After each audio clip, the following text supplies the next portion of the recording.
मैं पीयूष मैत्रपाठी आज रश्मिरथी के द्वितीय सर्ग को लेकर आया। द्वितीय सर्ग है भगवान परशुराम की महिमा का वर्णन। ये भगवान परशुराम कर्ण के गुरु होते हैं और कर्ण के प्रति भगवान परशुराम का जो वत्सल है, जो भाव है, जो स्नेह है, वो दिनकर जी ने कैसे उद्धृत किया है। शीतल है आप सबकी सेवा खिदमत में रश्मिरथी का द्वितीय सर्ग। शीतल विरल एक कानन शोभित अध्यक्षता के ऊपर, कहीं उत्स प्रस्थ वर्ण चमकते झरने, कहीं शुभ निर्झर। जहां भूमि समतल सुंदर है, नहीं दिखते हैं पावन। हरियाली के बीच खड़ा है विस्तृत एक उजट भवन। आस पास कुछ कटे हुए हैं पीले धन खेत सुहाते हैं। शशक मूस गिलहरी कबूतर घूम घूम कण खाते हैं। शशक मूल गिलहरी कबूतर घूम घूम कण खाते हैं। कुछ तंद्रित अलसित बैठे हैं, कुछ करते शिशु का लेहन, कुछ खाते शाकल्य, दिखते बड़े तुष्ट सारे गोधन। हवन अग्नि बुझ चुकी, गंध से वायु अभी परमाती है। भीनी भीनी महक प्राण से मादकता पहुंचाती है। भीनी भीनी महक प्राण में मादकता पहुंचाती है। धूम धूम चर्चित लगते हैं तरु के श्याम छदन, कैसे झपक रहे हों शिशु के अलसित कजरारे लोचन जैसे। झपक रहे हो शिशु के अलसित कजरारे लोचन जैसे।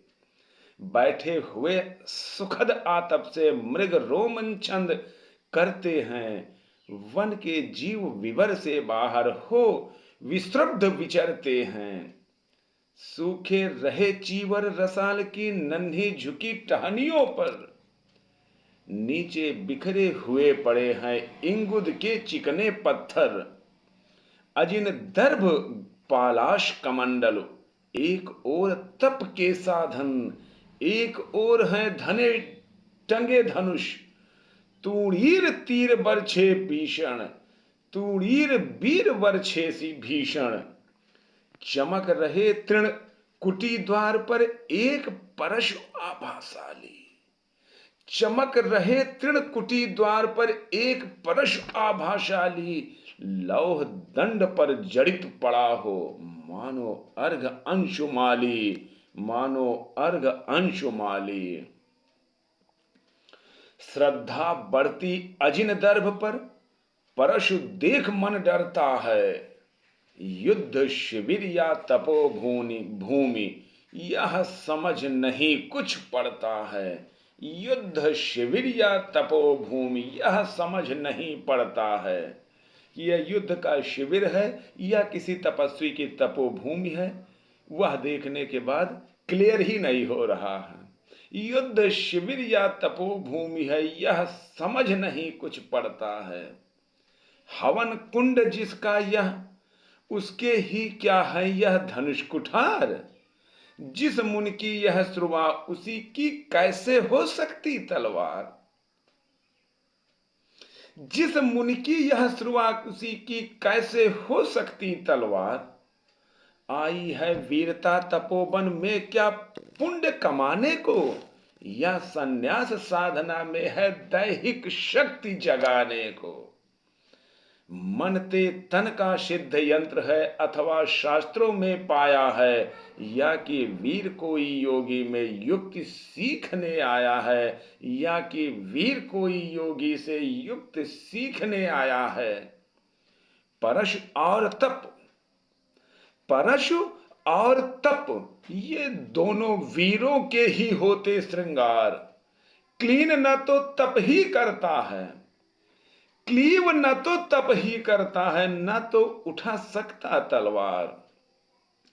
तप से मनुज दिव्य बनता है, षड विकार से लड़ता है। तन की समर भूमि में लेकिन काम खड्ग ही करता है। तन की समर भूमि में लेकिन काम खड्ग ही करता है। किंतु कौन नर तपोनिष्ठ है, यहाँ धनुष धरने वाला, एक साथ यज्ञाग्नि और अस की पूजा करने वाला। कहता है इतिहास जगत में हुआ एक ही नर ऐसा, रण में कुटिल काल समक्रोधी, तप में महासूर्य जैसा। मुख में वेद, पीठ पर तर्कस, कर में कठिन कुठार विमल, शाप और शर दोनों में ही जिस महान ऋषि के संबल। यह कुटीर उसी महामुनि परशुराम बलशाली का, भृगु के परम पुनीत वंशधर, व्रती वीर प्रणशपाली का। भ्रम के परम पुनीत वंशधर, व्रती वीर प्रणपाली का। हाँ हाँ, वही कर्ण की जांघों पर अपना मस्तक धरकर सोए हैं तरवर के नीचे, आश्रम से किंचित हटकर। पत्तों से छन छन कर मीठी धूप घाम की आती है, पड़ती मुन की थकी देह पर और थकान मिटाती है, पड़ती मुन की थकी देह पर और थकान मिटाती है। कर्ण मुग्ध हो भक्ति भाव से मग्न हुआ सा जाता है, कभी जटा पर हाथ फेरता, पीठ कभी सहलाता है, कभी जटा पर हाथ फेरता, कभी पीठ सहलाता है। चढ़े नहीं चीटियां बदन पर, पड़े नहीं तृण पात कहीं। कर्ण सजग है, उचट जाए गुरुवर की कच्ची नींद नहीं। वृद्ध देह तप से कृश काया, उस पर आयुध संचालन, हाथ पड़ा श्रम भार देव पर, असमय यह मेरे कारण। किंतु वृद्ध होने पर भी अंगों में है क्षमता कितनी, और रात दिन मुझ पर दिखलाते रहते ममता कितनी, और रात दिन मुझ पर दिखलाते रहते ममता कितनी। कहते हैं ओ वत्स, पुष्टिकर भोग न तू यदि खाएगा। कहते हैं ओ वत्स, यदि पुष्टिकर भोग न तू यदि खाएगा, मेरे शिक्षण की कठोरता को कैसे सह पाएगा।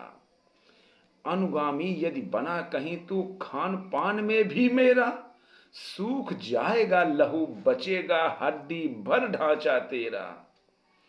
जरा सोच कितनी कठोरता से मैं तुझे चलाता हूं, और नहीं तो एक पाव, और नहीं तो एक पाव दिन भर में रक्त सुखाता हूं। इसकी पूर्ति कहां से होगी बना अगर तू सन्यासी। इसकी पूर्ति कहां से होगी बना अगर तू सन्यासी। इस प्रकार तो चबा जाएगी तुझे भूख सत्यानाशी। इस प्रकार तो चबा जाएगी तुझे भूख सत्यानाशी। पत्थर सी हो मांस पेशियां, लोहे से भुजदंड अभय। नर नर में हो लहर आग की, तभी जवानी पाती है। विप्र हुआ तो क्या रखेगा रोक अभी से खाने पर। कर लेना घनघोर तपस्या वय चतुर्थ के आने पर। कर लेना घनघोर तपस्या वय चतुर्थ के आने पर। आप सबका परम साधुवाद। यदि आपने अभी तक मेरे चैनल को सब्सक्राइब नहीं किया है तो आप चैनल को सब्सक्राइब कर लें और बेल आइकन की बटन को दबा लें, जिससे हमारा और आपका संपर्क सदा सदा के लिए जुड़ा रहे। मैं कल दूसरे भाग को लेकर आऊँगा आपके समक्ष।